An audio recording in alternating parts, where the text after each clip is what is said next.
अगर आप पसंद करते हैं रेस म्यूजिक स्टूडियो का ऑडियो वीडियो तो लाल बटन को दबाकर हमारे चैनल को सब्सक्राइब करें और बेल आइकन को दबाना ना भूलें।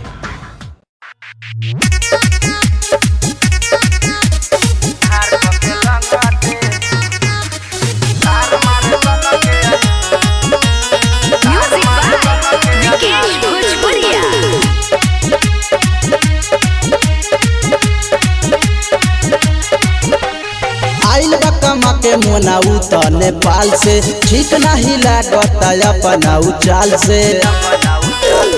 आइल बा कमा के मोनाऊ त नेपाल से ठीक नहीं लागता अपना चाल से। चढ़ी ऊपर बजावे बुफर त धैले बाबा उर संगते भतार मारे तन के अन्हार कके लंगटे। भतार मारे तन के अन्हार कके लंगटे। भतार मारे तन के अन्हार कके लंगटे। भतार मारे तन के अन्हार कके लंगटे।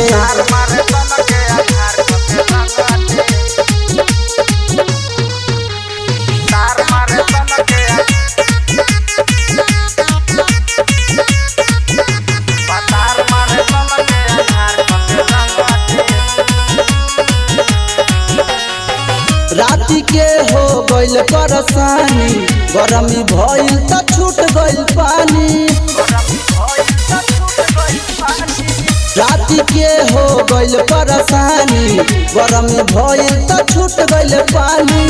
टूट गइल पलंग दर्द करे अलंग उतले गइल सखीर टंगते।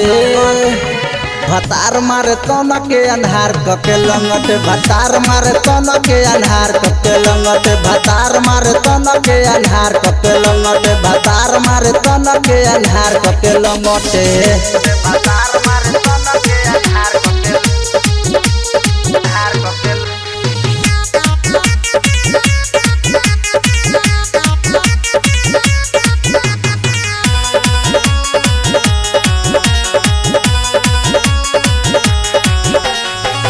कही सखी के तना सहतानी बिना रे मथनी के दही मोहतानी। कही सखी के तना सहतानी बिना रे मथनी के दही मोहतानी। रोज करेला तंग डीजे करम दबंग इहे देखी सनजर दसन के। भतार मारे तन के अन्हार कके लंगटे। भतार मारे तन के अन्हार कके लंगटे। भतार मारे तन के अन्हार कके लंगटे। भतार मारे तन के अन्हार कके लंगटे। बाप रे बाप। Recording by race music studio Chakiya.